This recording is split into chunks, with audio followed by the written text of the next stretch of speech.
एथर ए देखु जमा 12:30 गोटे ये भितर 12:30 पाखापाखि एथर पहंडी विजेश पूरा है महाप्रभु तांका पूरा परिवार को धरिकी बलभद्र भगवान माँ सुभद्रा सुदर्शन चक्र निजे स्वयं महाप्रभु जगन्नाथ रथ को चढ़ी सारे उपचार सब चली किसी समय पर पूज्य गजपति महाराज आसवे छेरा पहनापाई तापर पूज्य शंकराचार्य आसिक दर्शन करेंगे तापर रथ टଣା आरंभ हम एथर जो भाया भाव व्यवस्था राज्य सरकार रथर प्रबंधन कर बहुत प्रशंसनीय मु धन्यवाद देवी ओडिशार मुख्यमंत्री मोहन माझी को विशेष करके धन्यवाद देवी ओडिशार एंडाउमेंट विभाग मंत्री श्री पृथ्वीराज हरिचंदन को राज्यर सब प्रशासनिक अधिकारी मंदिर मुख्य प्रशासक तथा आमर जिला प्रशासन और पुलिस प्रशासन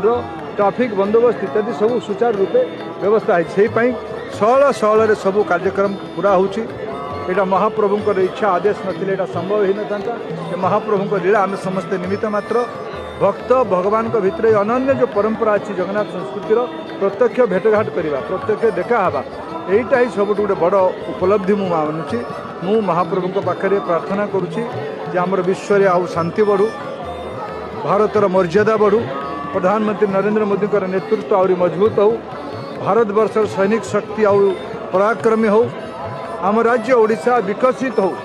आमर साधारण लोकंकर जीवन में फरक आसू उन्नति हो यहाँ आमर महाप्रभु पाखे कल्पना रही।